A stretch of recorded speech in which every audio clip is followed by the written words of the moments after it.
ప్రపంచంలోనే అత్యంత ప్రతిష్టాత్మకమైన 72వ మిస్ వరల్డ్ పోటీలు హైదరాబాద్లో అట్టహాసంగా ప్రారంభమయ్యాయి. 110 దేశాలకు చెందిన అందగత్తెలు ఈ పోటీలో పాల్గొన్నారు. రాష్ట్రంలోని పర్యాటక ప్రాంతాల పర్యటనలో భాగంగా ఈ నెల 14న వారు వరంగల్లో అడుగుపెట్టనున్నారు. 1000 స్తంభాల దేవాలయం, వరంగల్ కోట, రామప్ప ఆలయాన్ని సందర్శించనున్నారు.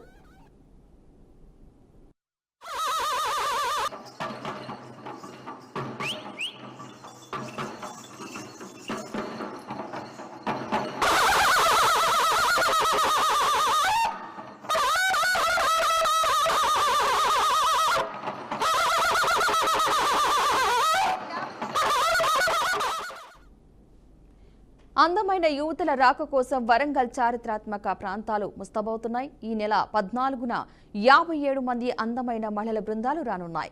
మధ్యాహ్నం 2 గంటలకు హైదరాబాద్ నుంచి 35 మంది హనుమకొండలోని హర్త హోటల్కు చేరుకుంటారు. ఇక అక్కడి నుంచి 1000 స్తంభాల ఆలయం, వరంగల్ కోటలోని శిల్పాలను పరిశీలిస్తారు. ఇక మరో బృందం అదే రోజు సాయంత్రం 5:30 గంటలకు రామప్పకు చేరుకుంటుంది.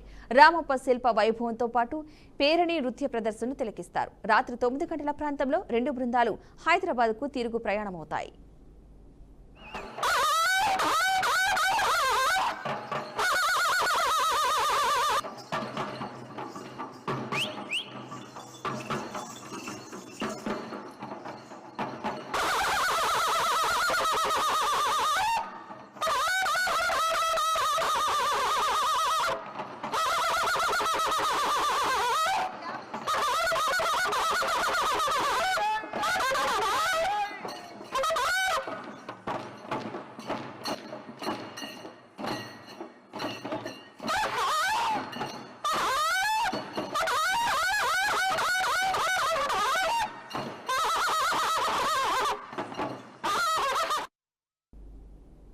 ఇక ఏపీలో నామినేటెడ్ పోస్టుల భర్తీ కొనసాగుతోంది. కూటమి ప్రభుత్వం ఇప్పటికే పలు కమిటీలకు చైర్మన్లను ప్రకటించిన విషయం తెలిసిందే. ఎన్డీఏ కూటమి అధికారంలోకి వచ్చి ఏడాది కావస్తున్న సందర్భంగా ఖాళీగా ఉన్న నామినేటెడ్ పోస్టుల భర్తీపై CM Chandrababu, deputy CM Pawan Kalyan ప్రత్యేక దృష్టి పెట్టారు. ఈ క్రమంలో పలు నామినేటెడ్ పోస్టులను ప్రభుత్వం తాజాగా భర్తీ చేసింది. AP state cooperative bank limited chairman గా టీడీపీ మాజీ ఎమ్మెల్యే గన్ని వీరాంజనేయులు నియమితులయ్యారు.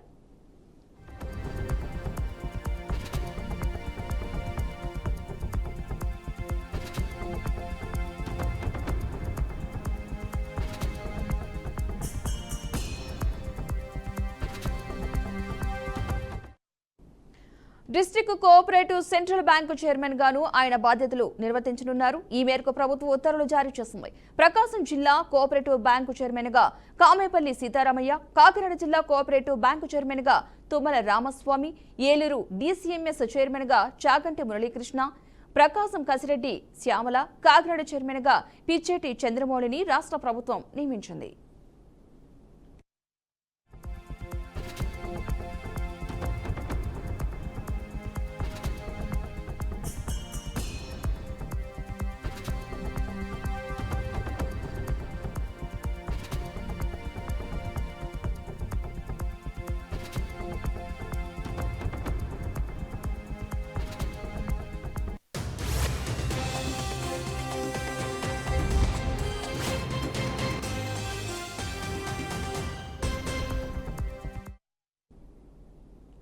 సిపిఐ జాతీయ కార్యదర్శి కె నారాయణ బీజేపీ నాయకులపై ప్రధాని నరేంద్ర మోదీ వైఖరిపై తీవ్ర స్థాయిలో విమర్శలు గుప్పించారు. గతంలో తాను యుద్ధం వద్దని, శాంతియుత పరిష్కారం కావాలని అన్నందుకు తనను పాకిస్తాన్ పంపాలంటూ బీజేపీ నేతలు వ్యాఖ్యానించారని గుర్తు చేశారు. ఈ నేపథ్యంలో పాక్ ఆక్రమిత కాశ్మీర్ను స్వాధీనం చేసుకోకుండానే పాకిస్తాన్తో కేంద్ర ప్రభుత్వం శాంతి చర్చలు జరపడాన్ని ఆయన ప్రశ్నించారు. పాకిస్తాన్ మధ్య యుద్ధ విరమణ, శాంతి చర్చలకు స్వాగతం పలుకుతా ఉన్నాం. ఇది ఒక విధంగా ఎప్పుడైనా యుద్ధం అనేది మానవాళికి వ్యతిరేకమైంది. అంటే టెర్రరిస్టులు ఇంకా ప్రమాదకారి. అందరూ టెర్రరిస్టులను అంతం చేయడానికి కావాల్సిన ఏర్పాటు చేయాల్సిందే. అది రేపు బయలేటర్ డిస్కషన్లో కూడా పాకిస్తాన్ భారతదేశ మధ్య చర్చల్లో కూడా ఎవరైతే పహల్గామ్లో దాడికి ప్లాన్ చేశారో ఆ టెర్రరిస్ట్ని వెనక్కి తీసుకురావాలా. ఎందుకంటే గతంలో బాంబేలో హోటల్ పైన దాడి చేసిన టెర్రరిస్ట్ వెనక్కి తీసుకొచ్చారు కదా, అదే పద్ధతుల్లో వీళ్ళని కూడా టెర్రరిస్ట్ కూడా వెనక్కి తీసుకోవాల్సిన అవసరం ఉంది. దాన్ని బయట డిస్కషన్ పెట్టాలి. ఇంకొకటి, ఇప్పుడు శాంతి చర్చలు కొనసాగిస్తున్నాయి కదా, మరి ఒకప్పుడు నేను చెప్పిన దాన్ని నాకు నారాయణ పాకిస్తాన్కి పంపించాలని చెప్పేసి కొంతమంది బీజేపీ నాయకులు అవాక శాఖలు వాగారు. ఇప్పుడేమంటారు? ఇప్పుడు మోడీని పంపించాలన్నా పాకిస్తాన్కి? అనేక మందిని చనిపోయారు, 26 మంది చనిపోయారు, ముక్కపసాన్ని పెళ్లి చేయడం సరిపోయింది. అంత బాధపడి వాళ్ళకంతా కాంపన్సేషన్ ఎవరు ఇస్తారు? వాటిపైన ఎవరు బాధ్యత ఇస్తారు? మరి అవన్నీ లేకుండా ఎందుకు సీజ్ ఫైర్ అయ్యారు? ఎందుకు పీఓకి ఎందుకు ఆక్రమించుకోవడం వదిలేసి చేశారు? ఇవన్నీ చూసినప్పుడు మీరు టాక్టిఫుల్గా భారతదేశం అడ్డం పెట్టుకొని చేసే వ్యాపారం తప్ప ఇంకోటి నాకేం కనపడలేదు. సిన్సియర్గా మేము టెర్రరిస్ట్ పైన దాడి చేయమని గట్టిగా చెప్పిన దానికి మమ్మల్ని అపార్థం చేసుకుంటారా? గుంటూరు పోలీసులపై మాజీ మంత్రి విడుదల రజని తీవ్ర స్థాయిలో మండిపడ్డారు. ఆమె పీఏ శ్రీకాంత్ రెడ్డి అరెస్టు సమయంలో పోలీసులు అత్యుత్సాహం ప్రదర్శించారని అన్నారు. శ్రీకాంత్ రెడ్డిని అరెస్ట్ చేసిన నిర్దిష్ట అభియోగాలు ఏమిటో చెప్పాలని మాజీ మంత్రి డిమాండ్ చేశారు. కాగా దీనిపై స్పందించిన విడుదల రజని పోలీసులపై తీవ్ర స్థాయిలో మండిపడ్డారు. మహిళ అని కూడా చూడకుండా సీఐ మీదికి వచ్చారంటూ కూడా ఆగ్రహం వ్యక్తం చేశారు. సీఐ సుబ్బారెడ్డి టీడీపీ కార్యకర్తలా వ్యవహరించారని ఆరోపించారు. నాదెండ్ల ఎస్ఐ గారు వాళ్ళ సిబ్బంది అంతా కూడా ఒక్కసారి చాలా ఎంబ్రాజింగ్గా అక్కడ అంతా కూడా గుమ్మిగూడి చాలా హడావిడి చేస్తూ ఉన్నారు. నేను కారెక్కుదామని వచ్చినటువంటి నేను ఏమైందండి, ఏంటి, ఎందుకు ఇంత ఎంబ్రాజింగ్గా ఇలాంటి అట్మాస్ఫియర్ని క్రియేట్ చేస్తున్నారు, ఏమైందని చెప్పి వారిని అడగడం జరిగింది. మా ఫాలోవర్ అయినటువంటి శ్రీకాంత్ రెడ్డిని తీసుకువెళ్ళడానికి వచ్చాము అని చెప్తా ఉన్నారు. ఏం కేసు ఏంటి అని చెప్పి మాట్లాడుతూ నేను కారెక్కుతాను. ఏం కేసు ఏంటంటే ఏవో కేసులు ఉన్నాయి, చెప్పాలా మీకు? ఉన్నాయి, కేసులు ఉన్నాయి, ఎఫ్ఐఆర్లు ఉన్నాయి, ఇంకేవో ఉన్నాయి, మేము తీసుకెళ్ళాలి, అరెస్ట్ చేయాలి అని చెప్పి మాట్లాడుతాం. సరేనండి, అలా ఏమన్నా ఉంటే మేమందరం కూడా వస్తాము, మా నాయకులందరూ కూడా ఉండి మేమందరం కూడా వస్తాము. ఏం కేసు ఏంటి, దాని వివరాలు ఇవ్వండి, ఖచ్చితంగా అట్లాంటిది ఏమన్నా ఉంటే ఖచ్చితంగా వస్తాం. మీరు ఇప్పటి వరకు ఎన్ని అరెస్టులు చేయలేదు, చిల్లూరుపేట నియోజకవర్గంలో ఎంతమందిని జైలు పాలు చేయలేదు. మీరు చేసేవి ఇక్కడ కూడా మీరు చేయాల్సినటువంటి ఇల్లీగల్ కేసులు మీరు కట్టారు, మీరు చేయాల్సినటువంటి అరెస్టులు చేశారు, జైలుకి ఇవ్వాల్సినవి మీరు చేస్తూనే ఉన్నారు, మేము కూడా చూస్తూనే ఉన్నాం. ఈ రోజున స్పెసిఫిక్గా ఏంటండి, కారణం ఏంటి, ఏం ఎఫ్ఐఆర్ ఉంది, దేని తాలూకా అని మేము డీటెయిల్స్ ఇవ్వండి, ఖచ్చితంగా మేము సహకరిస్తామని మాట్లాడుతుంటే సుబ్బనాయుడు గారు తను ఒక సిఐ అనేది కూడా పక్కన పెట్టి ఒక టీడీపీ కార్యకర్త. తెలంగాణలో ఈఏపీ సెట్ ఫలితాలు విడుదలయ్యాయి. రాష్ట్ర ముఖ్యమంత్రి రేవంత్ రెడ్డి ఫలితాలను విడుదల చేశారు. ఈ పరీక్షలను రాష్ట్ర వ్యాప్తంగా జవహర్లాల్ నెహ్రూ టెక్నాలజికల్ యూనివర్సిటీ హైదరాబాద్ ఆధ్వర్యంలో Telangana council of higher education తరపున నిర్వహించారు. ఈ పరీక్ష ద్వారా తెలంగాణలోని వివిధ యూనివర్సిటీలు, ప్రైవేటు కళాశాలల్లో అండర్ గ్రాడ్యుయేట్ కోర్సులో ప్రవేశం పొందనున్నారు. విద్యార్థుల రిజిస్టర్డ్ మొబైల్ నెంబర్లకు నేరుగా ఫలితాలను పంపిస్తారు.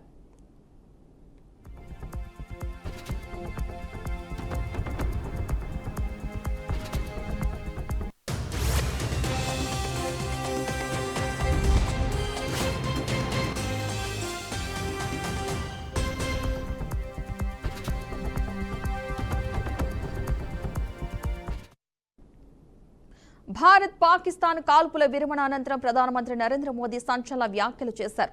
ఆపరేషన్ సింధూర్ ముగియలేదంటూ పాకిస్తాన్ కు పరోక్షంగా వార్నింగ్ ఇచ్చారు. తన నివాసంలో అత్యున్నత స్థాయి భద్రతా సమావేశం నిర్వహించిన ప్రధాని మోదీ త్రివిధ దళాలకు కీలక ఆదేశాలిచ్చారు. ఉగ్రవాదంపై పోరులో రాజీపడే ప్రసక్తి లేదని స్పష్టం చేశారు. పాక్ నుంచి కాల్పులు జరిపితే భారత్ కూడా జరుపుతుందన్నారు. పాక్ దాడులు జరిపితే భారత్ కూడా దాడులకు దిగుతుందన్నారు. ఆపరేషన్ సింధూర్ ముగియలేదు, గట్టిగా జవాబిస్తామన్నారు. ఈ సందర్భంగా పీఓకేపై ప్రధాని మోదీ సంచలన వ్యాఖ్యలు చేశారు. కాశ్మీర్ విషయంలో భారత వైఖరి ఎప్పుడూ ఒకటేనన్నారు.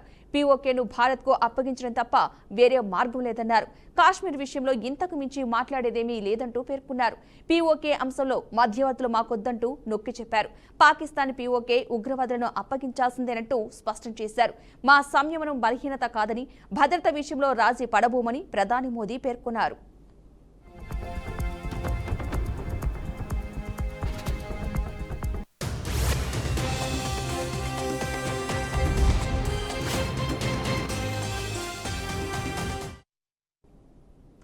ఆపరేషన్ సింధూర్పై భారత సైన్యం కీలక ప్రకటన చేస్తుంది. ఈ మేరకు మరోసారి త్రివిధ దళాలు మీడియా ముందుకు వచ్చాయి. ఈ నెల 8, 9 తేదీల్లో రాత్రి 10:30 గంటల నుంచి భారత్లోని పలు నగరాలపై పాకిస్తాన్ డ్రోన్లతో దాడికి ప్రయత్నించిందని త్రివిధ దళాధిపతులు తెలిపారు. పాక్ దాడులను భారత్ సమర్థవంతంగా తిప్పుకొట్టిందని చెప్పారు. పెహల్గాం దాడి తర్వాత ఇక ఊరుకోవద్దని బలమైన సమాధానం చెప్పాలని నిర్ణయించామన్నారు. పీఓకేలేని ఉగ్ర శిబిరాలను క్షుణ్ణంగా ఎంపిక చేసి టార్గెట్ చేశామని, 2 ఉగ్ర సంస్థల శిబిరాలను ధ్వంసం చేశామని పేర్కొన్నారు. పేర్కొన్నారు. పౌరులు సైనిక శిబిరాలను టార్గెట్ చేయలేదని, కేవలం ఉగ్ర స్థావరాలనే ధ్వంసం చేశామని త్రివిధ దళాధిపతులు వెల్లడించారు. Robust air defense posture, because remember, our objective was to target the terrorist and terrorist infrastructure, not any other infrastructure, not the Pakistani military, not the Pakistani any other infrastructure. So that is what we have maintained on the 7th of May. However, what we saw in the evening of 7th of May, we were saturated with a raid of Pakistani unmanned aerial vehicles and small drones. And these came in waves in our civilian areas, over our military installations, and the often stated determination of India and its intolerance to terror. It set into motion a very diligent and microscopic scarring of the terror landscape across the borders and the identification of terror camps and training sites. The locations that emerged were numerous, but as we deliberated more, we realized that some of these terror hubs were now bereft of any presence and had preemptively been vacated, fearing retribution from us. There was also a term of reference and our own binding, self-imposed restriction to target only terrorists and thus prevent collateral damage.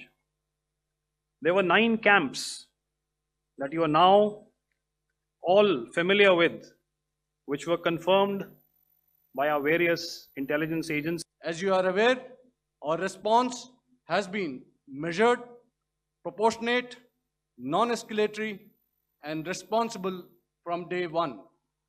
Accordingly, the calibrated approach considered all options, including the ability of the Indian Navy for offensive action from and at sea. As part of this escalation control mechanism, the application of force by the Navy was planned in a synchronized manner in coordination with the Army and Air Force, the highlight being teams from the 3 services working closely in an integrated manner. Along with the kinetic actions by the Indian Army and Indian Air Force, BrahMos aerospace integration and testing facilities కేంద్ర రక్షణ శాఖ మంత్రి Rajnath Singh virtual గా ప్రారంభించారు. దేశానికి యూపీకి ఇది చారిత్రాత్మకమైన రోజని అన్నారు. లక్నోలో జరిగిన ఈ కార్యక్రమానికి యూపీ సీఎం యోగి ఆదిత్యనాథ్ హాజరయ్యారు. ఆపరేషన్ సింధూర్లో బ్రహ్మోస్ శక్తి ఏంటో స్పష్టమైందని, బ్రహ్మోస్ ప్రభావం ఎలా ఉంటుందో పాకిస్తాన్ అడిగితే తెలుస్తుందని యోగి ఆదిత్యనాథ్ అన్నారు. ఈ కార్యక్రమంలో బ్రహ్మోస్ ఏరోస్పేస్ నుండి సీనియర్ అధికారులు, రక్షణ మంత్రిత్వ శాఖ ప్రతినిధులు, సాయుధ దళాలకు చెందిన ప్రముఖులు పాల్గొన్నారు. आज नेशनल टेक्नोलॉजी डे है। आज ही के दिन 1998 में श्रद्धेय अटल बिहारी वाजपेयी जी के नेतृत्व में हमारे वैज्ञानिकों ने पोखरण में परमाणु परीक्षण करके दुनिया को भारत की ताकत दिखाई थी। और वह परीक्षण हमारे साइंटिस्ट, इंजीनियर्स, डिफेंस पर्सनल और कई अन्य स्टेक होल्डर्स के अथक प्रयासों का ही परिणाम था। यह हमारे वैज्ञानिकों तथा इंजीनियर्स को मान्यता देने, उनको रिकॉग्नाइज करने और उनके कंट्रीब्यूशन को एक्नॉलेज करने का दिन है। मुझे अच्छी तरह याद है जब मैंने इसका शिलान्यास किया था, उस समय माननीय मुख्यमंत्री श्री योगी आदित्यनाथ जी भी थे। उस दौरान मैंने यह इच्छा जाहिर की थी कि जितनी जल्दी हो सके इस प्रोजेक्ट को पूरा कर लिया जाए। और मुझे यह देखकर बेहद खुशी हुई कि आप लोगों ने मेरी भावनाओं का सम्मान रखा। ప్రతిపక్ష రాజ్యసభ నాయకుడు, కాంగ్రెస్ పార్టీ జాతీయ అధ్యక్షుడు మల్లికార్జున ఖర్గే ప్రధాని మోదీకి మరోసారి లేఖ రాశారు. అందులో పహల్గాంలో జరిగిన అమానుష ఉగ్రదాడి నేపథ్యంలో పార్లమెంటు ఉభయ సభల ప్రత్యేక సమావేశాన్ని ఏర్పాటు చేయాలని తాను ఏప్రిల్ 28న రాసిన గుర్తు చేస్తూ మరొక లేఖ రాశారు. పహల్గాం ఉగ్రవాద దాడి, ఆపరేషన్ సింధూర్ మరియు కాల్పుల విరమణ ప్రకటనలపై చర్చించడానికి పార్లమెంటు ప్రత్యేక సమావేశాన్ని ఏర్పాటు చేయాలని ప్రతిపక్షాల ఏకగ్రీవ అభ్యర్థనను పునరుద్ఘాటిస్తూ కాంగ్రెస్ అధ్యక్షుడు రాజ్యసభలో ప్రతిపక్ష నాయకుడు మల్లికార్జున ఖర్గే ప్రధాని మోదీకి లేఖలో పేర్కొన్నారు. అలాగే తన రిక్వెస్ట్పై ప్రధాని మోదీ సానుకూలంగా స్పందిస్తారని తనకు నమ్మకం ఉందని లేఖలో ఖర్గే ఆశాభావం వ్యక్తం చేశారు.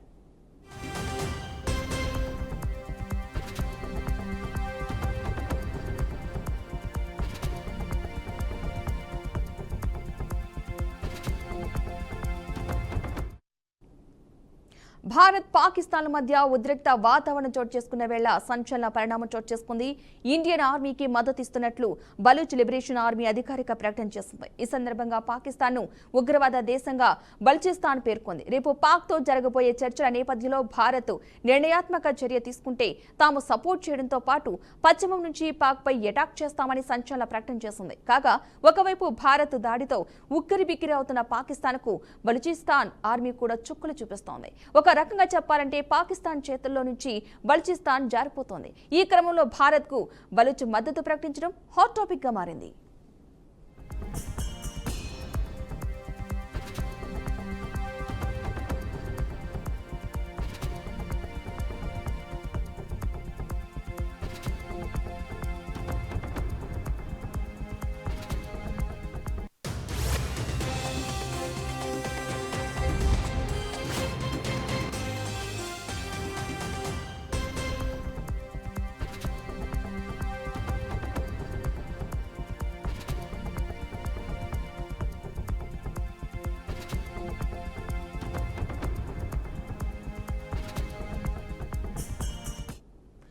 భారత్ పాకిస్తాన్ మధ్య ఉద్రిక్త వాతావరణం చోటు చేసుకునే వేళ సంచలన పరిణామం చోటు చేసుకుంది. ఇండియన్ ఆర్మీకి మద్దతిస్తున్నట్లు బలూచ్ లిబరేషన్ ఆర్మీ అధికారిక ప్రకటన చేసింది. ఈ సందర్భంగా పాకిస్తాన్ ఉగ్రవాద దేశంగా బలూచిస్తాన్ పేర్కొంది. ఇక రేపు పాక్తో జరగబోయే చర్చల నేపథ్యంలో భారత్ నిర్ణయాత్మక చర్య తీసుకుంటే తాము సపోర్ట్ చేయడంతో పాటు పశ్చిమ నుంచి పాక్పై అటాక్ చేస్తామని సంచలన ప్రకటన చేసింది. కాగా ఒకవైపు భారత్ దాడితో ఉక్కిరిబిక్కిరవుతున్న పాకిస్తాన్కు బలూచిస్తాన్ ఆర్మీ కూడా చుక్కలు చూపిస్తోంది. ఒక రకంగా చెప్పాలంటే పాకిస్తాన్ చేతుల్లో నుంచి బలూచిస్తాన్ జారిపోతోంది. ఈ క్రమంలో భారత్కు బలూచ్ మద్దతు ప్రకటించడం హాట్ టాపిక్ గా మారింది.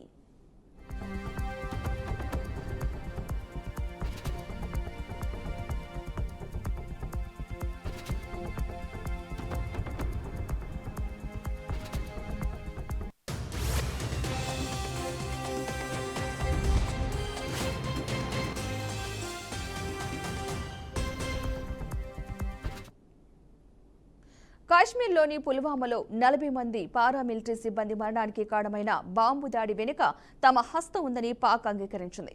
ఈ విషయాన్ని ఆ దేశ వాయుసేన air vice marshal Aurangzeb Ahmed press మీట్లో ప్రకటించారు.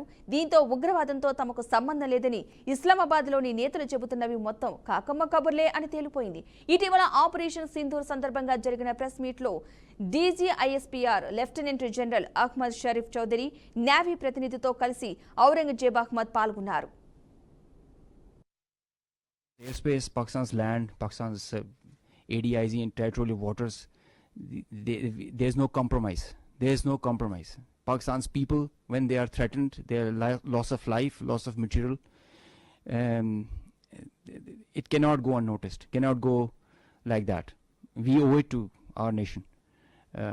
And the pride and the trust the Pakistani nation has on our armed forces, we have always upheld it at all cost.